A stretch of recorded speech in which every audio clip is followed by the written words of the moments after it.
मंजिल उन्हीं को मिलती है जिनके सपनों में जान होती है। पंखों से कुछ नहीं होता दोस्तों, हौसलों से उड़ान होती है। Hello guys, welcome on my YouTube channel Compteria. In the previous lecture of PGT Sociology and GIC Pravakta Sociology, we will discuss about the very important sociologist theories like A.R. Radcliffe Brown, S.F. Nodell, and structure and functions and main type of social structure. In the heading of social structure, in the chapter of social structure, we will discuss some important points. Now, before wasting the time, we will start the lecture. Social structure remaining points.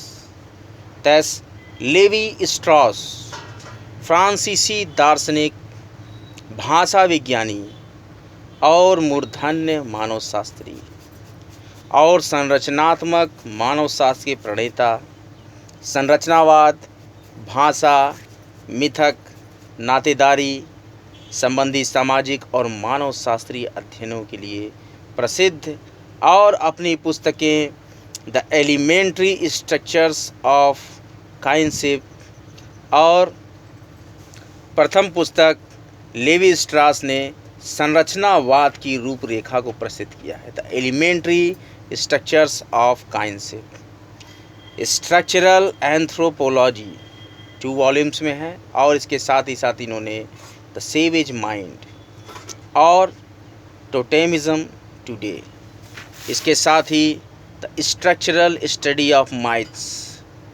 And the naked man और the view from after and the jealous Potter.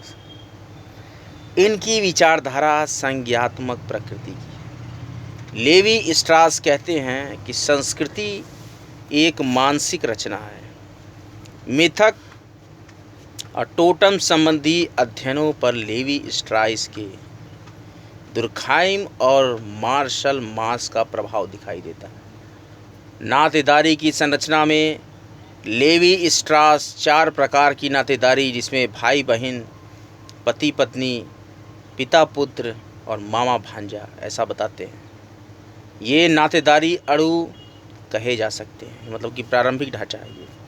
Levy स्ट्रास वंश सिद्धांत के स्थान पर alliance theory यानी गठजोड़ को प्रस्तुत करते हैं। फ्रेंच भाषा में विवाह को सस्पेंदम कहा जाता है। ये धारणा संरचनात्मक भाषाशास्त्र और मार्शल मास के समाजशास्त्र के साथ जुड़ी हुई है। लेवी स्ट्रास कहते हैं कि संरचनावाद की जड़ें मानव चिंतन की प्रक्रियाओं में गढ़ी हुई है।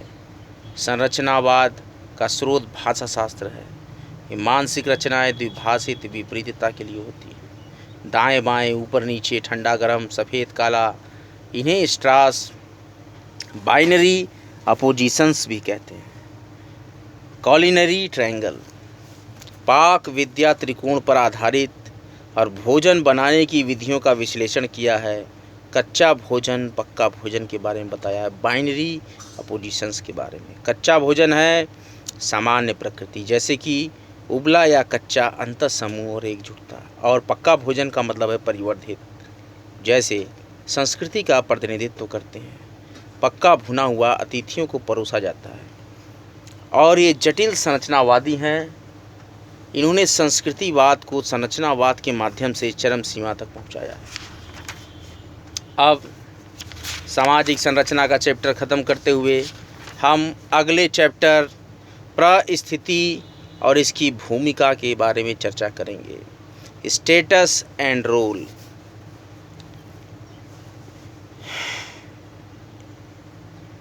समाज में सोपान की व्यवस्था का प्रमुख उद्देश्य सामाजिक संगठन को दृढ़ बनाए रखना होता है। इसके लिए आवश्यक है कि समाज में भिन्न भिन्न योग्यता और कुशलता के व्यक्ति अपने अनुरूप पदों पर रहकर कार्य करें और अपने पद से संबंधित उन दायित्वों को पूरा करें। जिनकी समाज उनसे आशा करता है। परिस्थिति और भूमिका की अवधारणाओं का समाजशास्त्र में सबसे पहले प्रोफेसर राल्फ लिंटन ने प्रयोग किया था। इलियट और मेरिल ने परिस्थिति और भूमिका को परिभाषित करते हुए कहा है कि परिस्थिति व्यक्ति का वह पद है जिसे व्यक्ति किसी समूह में अपने लिंग, आयु, परिवार वर्ग, व्यवसाय, विवाह या विशेष प्रयत्नों आदि के कारण प्राप्त करता है। भूमिका वह कार्य है जिसे वह प्रत्येक परिस्थिति के फलस्वरूप निभाता है। दूसरे शब्दों में कह सकते हैं कि भूमिका व्यक्ति को दी गई परिस्थिति का वह वर्गीकृत भाग है जिसे व्यक्ति सामाजिक संरचना के अनुसार एक विशेष रूप से निभाता है।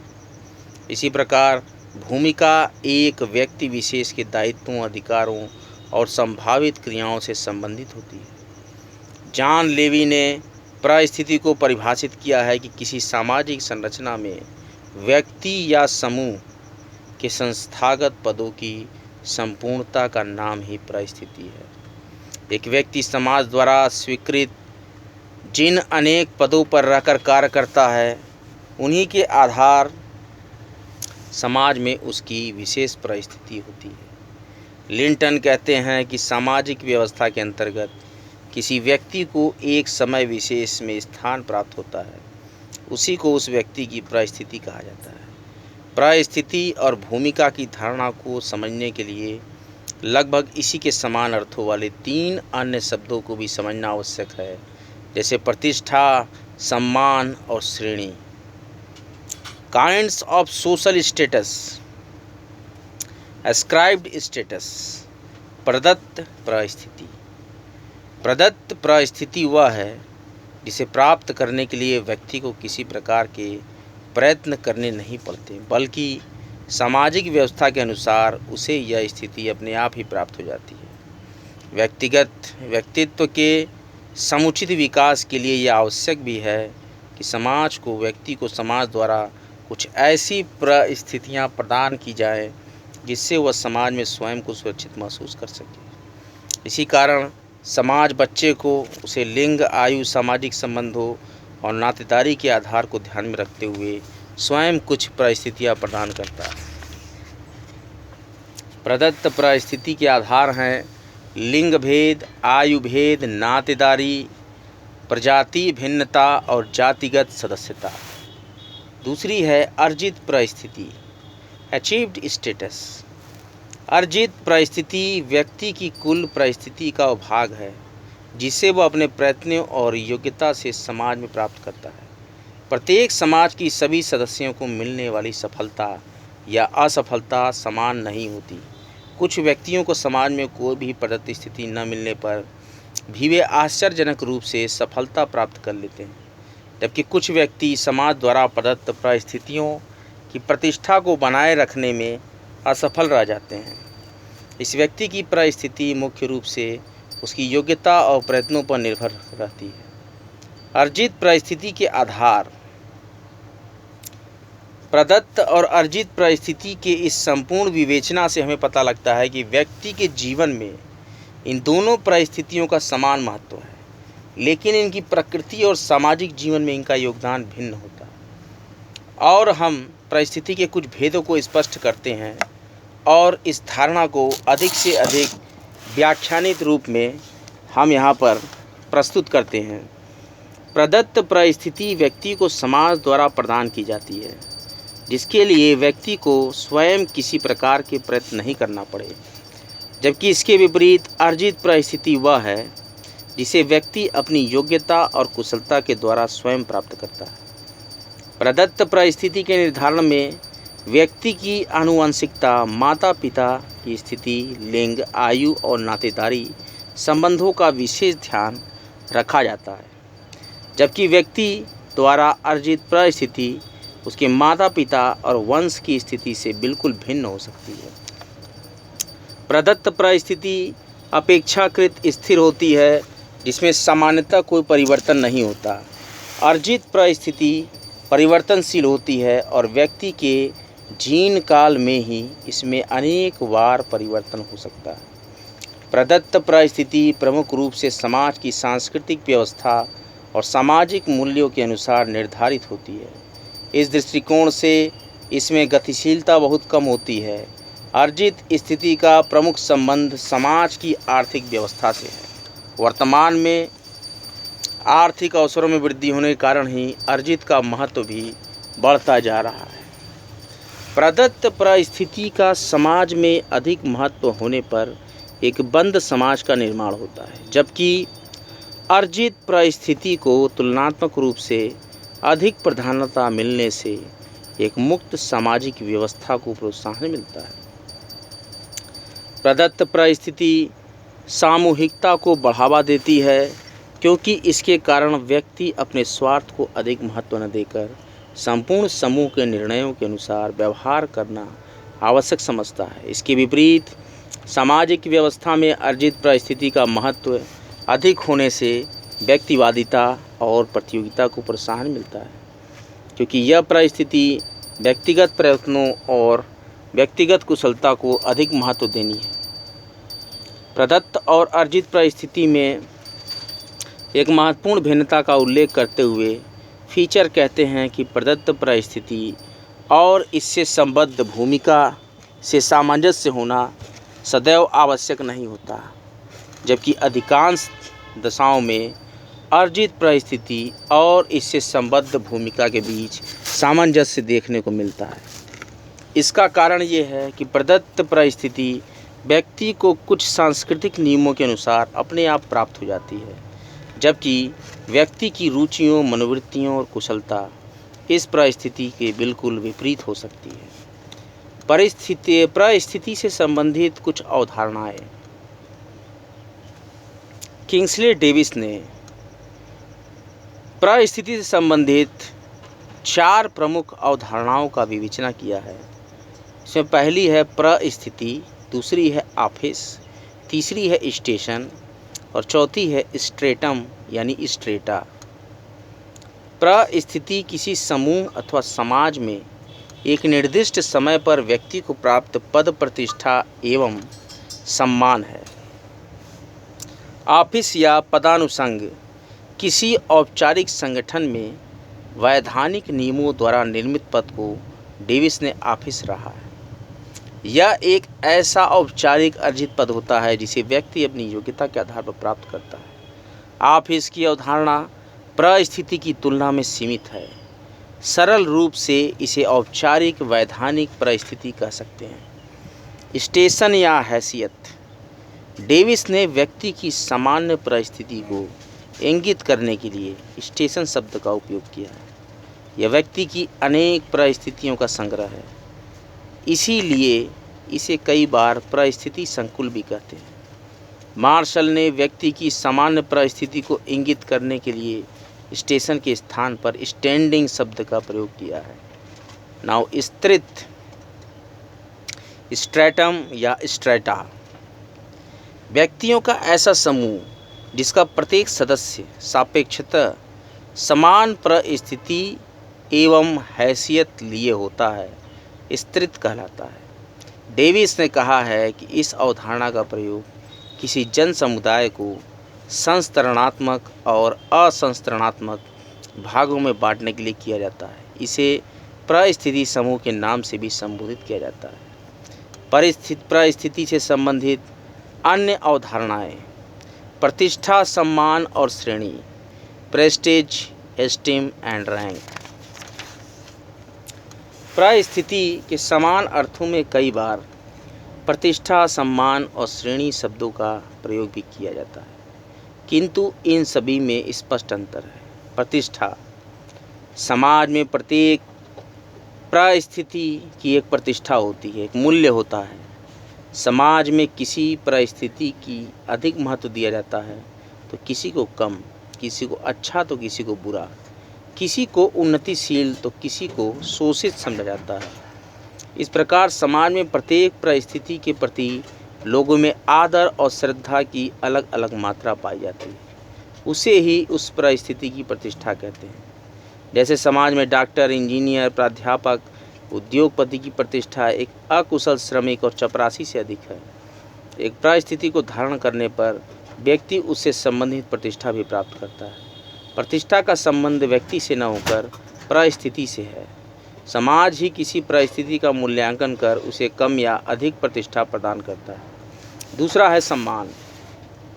एक ही परिस्थिति धारण करने वाले सभी व्यक्ति अपने कर्तव्यों, दायित्वों और भूमिकाओं का निर्वहन समान रूप से नहीं करते हैं। अतः उनकी प्रतिष्ठा सम्मान होते हुए भी उनके सम्मान में अंतर पाया जाता है। जैसे उदाहरण के लिए दक्ष एवं दयालु डॉक्टर का सम्मान साधारण डॉक्टर से अधिक होता है। इस प्रकार सम्मान का संबंध एक पद पर कार्य कर रहे व्यक्ति की सफलता, असफलता, दक्षता, अदक्षता और कार्य करने की क्षमता से होता है। इसीलिए एक व्यक्ति ऊंची परिस्थिति पर होते हुए भी कम सम्मानित हो सकता है और दूसरा व्यक्ति निम्न परिस्थिति पर कार्य करने पर भी अधिक सम्मानित हो सकता है, यदि वह कर्तव्यपरायण और साथ ही अपने कार्य में दक्ष हो।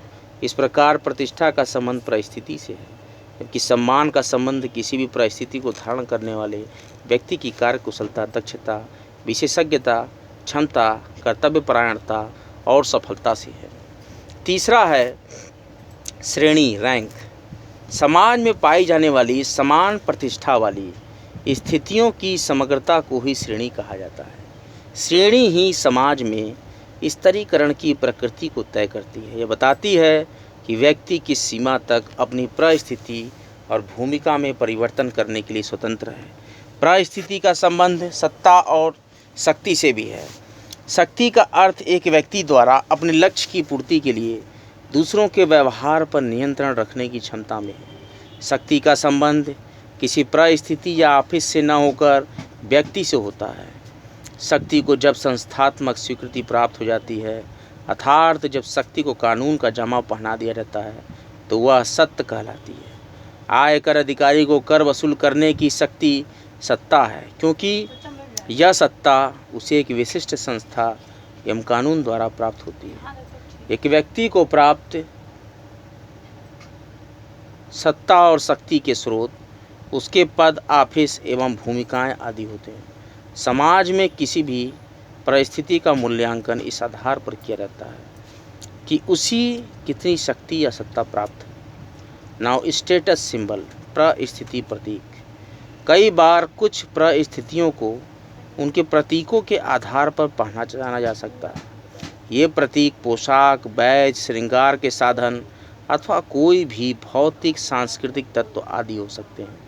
स्त्री पुरुष का भेद, आयु भेद, प्रजाति, जाति और व्यवसाय भेद को विभिन्न प्रतीकों के आधार पर जाना जाता है। उदाहरण के लिए स्त्री व पुरुष की पोशाक अलग अलग होती है। सैनिक व पुलिस कर्मचारी की परिस्थिति को उनके पोशाक और बैज के द्वारा, छात्रों को उनकी ड्रेस एवं बस्ते से, डॉक्टर को उसके बैग और स्टेथोस्कोप द्वारा, एजेंट को उसके बैग द्वारा, अधिकारी और चपरासी को तथा ग्राहक और दुकानदार को उसके बैठने के स्थान द्वारा, और विवाहित और अविवाहित स्त्री को मांग में भरे जाने वाले सिंदूर के आधार पर पहचाना जा सकता है। मुख्य परिस्थिति की स्टेटस।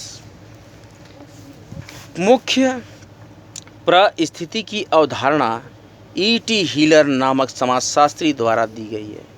व्यक्ति अपने जीवन में अनेक परिस्थितियां धारण करता है, किंतु इनमें से किसी एक का ही अधिक महत्व होता है। बेर स्ट्रीट कहते हैं, प्रमुख परिस्थिति वह है जो दूसरी परिस्थितियों की तुलना में अधिक महत्वपूर्ण और अग्रणी होती है। आधुनिक औद्योगिक समाजों में व्यवसाय ही व्यक्ति की प्रमुख परिस्थिति को निर्धारित करता है। जब एक व्यक्ति से हम मिल जाते हैं तो देखते हैं कि वह व्यापारी, क्लर्क, डॉक्टर, अध्यापक, इंजीनियर, श्रमिक आदि क्या है। मुख्य परिस्थिति के आधार पर व्यक्ति को वर्ग परिस्थिति भी ज्ञात हो जाती है। कुछ समाजों में मुख्य परिस्थिति का आधार नातेदारी, राजनीति, धर्म और जाति आदि है। आदि समाजों में आयु, लिंग एवं नातेदारी मुख्य परिस्थिति को निर्धारित करते हैं। भारत में जाति तथा रूप में व्यक्ति को राजनीतिक स्थिति मुख्य परिस्थिति के निर्धारण में प्रमुख है। मुख्य परिस्थिति के आधार पर ही व्यक्ति के व्यक्तित्व का मूल्यांकन किया जाता है। Now status relations. बेर स्ट्रीट ने कुछ परिस्थिति संबंधों का उल्लेख करते हुए लिखा है कि कई परिस्थितियाँ जोड़े के रूप में होती हैं, जैसे माता पिता एवं संतान, पति पत्नी, दुकानदार ग्राहक, अध्यापक छात्र, डॉक्टर मरीज, किराएदार और मकान मालिक, भाई बहन आदि। आर के मर्टन ने भी परिस्थिति एवं भूमिका से संबंधित 3 अति महत्वपूर्ण अवधारणाओं का विवेचन किया है, जिसमें पहला है परिस्थिति क्रम, दूसरा है परिस्थिति समुच्चय और तीसरा है भूमिका समुच्चय। Now status sequence. परिस्थिति क्रम एक व्यक्ति द्वारा उत्तरोत्तर अनुक्रम में धारण की गई विभिन्न परिस्थितियों की श्रृंखला को परिस्थिति क्रम कहा जाता है। एक व्यक्ति अपने जीवन काल में विभिन्न समयों में एक के बाद एक अनेक परिस्थितियां धारण करता चला जाता है, जैसे बालक, युवा, प्रौढ़ एवं वृद्ध की परिस्थितियां। इसी प्रकार एक व्यक्ति पहले विद्यार्थी होता है, फिर नर्सिंग कर्मी बनता है, तत्पश्चात अपनी योग्यता से प्रवक्ता बन जाता है, फिर सिविल सेवा में चयनित होकर नौकरशाह बन जाती है। यह उसकी परिस्थिति क्रम का द्योतक है। दूसरी है परिस्थिति समुच्चय, स्टेटस सेट। मर्टन के अनुसार एक समय में एक अकेले व्यक्ति द्वारा धारण की गई विभिन्न और विशिष्ट परिस्थिति के संकुल को परिस्थिति समुच्चय या परिस्थिति पुन या परिस्थिति प्रतिमान कहा जाता है। एक ही व्यक्ति के एक समय में कई सामाजिक पद होते हैं, जैसे एक व्यक्ति एक डॉक्टर, एक पुत्र, एक पिता, एक पति, एक नागरिक आदि हो सकता है। किसी विशिष्ट सामाजिक स्थिति में कुछ एक परिस्थितियाँ ही सार्थक होती हैं। इन्हें प्रकट या व्यक्त परिस्थिति यानी मैनिफेस्ट स्टेटस कहते हैं। ऐसी परिस्थिति या समय में जो परिस्थिति सार्थक नहीं रहती या गौण रहती है, उन्हें अप्रकट या अव्यक्त परिस्थिति यानी लेटेंट स्टेटस कहा जाता है। भूमिका समुच्चय, रोल सेट। एक निर्दिष्ट समय में एक विशिष्ट सामाजिक परिस्थिति के साथ जुड़ी हुई भूमिकाओं के समुच्चय को भूमिका समुच्चय या भूमिका पुंज कहते हैं। मर्टन ने इस अवधारणा को समझाने के लिए विद्यालय के एक अध्यापक का उदाहरण दिया है। अध्यापक को कई व्यक्तियों यथा शिष्यों, सहयोगियों, प्रधानाध्यापक, अभिभावकों, स्थानीय प्रशासन के साथ वहाँ भूमिकाओं का निर्वाह करना पड़ता है। इन सभी भूमिकाओं के साथ जुड़े दायित्वों का ताना बाना ही भूमिका समुच्चय है। आज का लेक्चर यहीं तक। अगले लेक्चर में मैं आपको बताऊंगा बहुत ही रोचक टॉपिक्स, जिसमें कि परिस्थिति से संबंधित कुछ महत्वपूर्ण अवधारणाओं में formal status, key status, paired status, transitional status, status acquisition, status crystallisation, status fracture, status frustration, status group and role its meaning and definition. Now Compteria videos को ज़्यादा से ज़्यादा शेयर करें, इसको लाइक करें, सब्सक्राइब करें, ज़रूरतमंदों तक इसका प्रचार करें। कॉम्टेरिया का उद्देश्य है सभी पढ़ें सभी बढ़ें। पढ़ते रहिए, बढ़ते रहिए। कॉम्टेरिया यूट्यूब पर पूर्णतः निःशुल्क हैं। अभी माध्यमिक शिक्षा सेवा चयन बोर्ड उत्तर प्रदेश और उत्तर प्रदेश लोक सेवा आयोग द्वारा सोशियोलॉजी प्रवक्ता के जितने भी लोगों ने फॉर्म भरा है वो मेरे लेक्चर्स का लाभ ले सकते हैं। मेरे लेक्चर्स सोशियोलॉजी के निरंतर आते रहेंगे। अन्य भी बहुत से विषयों पर मेरे लेक्चर्स आएंगे। अभी प्राथमिकता में सोशियोलॉजी के लेक्चर्स चल रहे हैं, इनका लाभ लें। चैनल को लाइक करें, सब्सक्राइब करें, ज़्यादा से ज़्यादा वीडियोज़ को शेयर करें। वीडियोज़ की डिस्क्रिप्शन बॉक्स में महत्वपूर्ण PDFs की लिंक है, जिसे क्लिक करके डाउनलोड करना ना भूलें। हर लेक्चर से कंसर्न PDF होती है डिस्क्रिप्शन लिंक में। कोई भी लक्ष्य मनुष्य के साहस से बड़ा नहीं, हारा वही जो जमकर लड़ा नहीं। हर हर महादेव। धन्यवाद।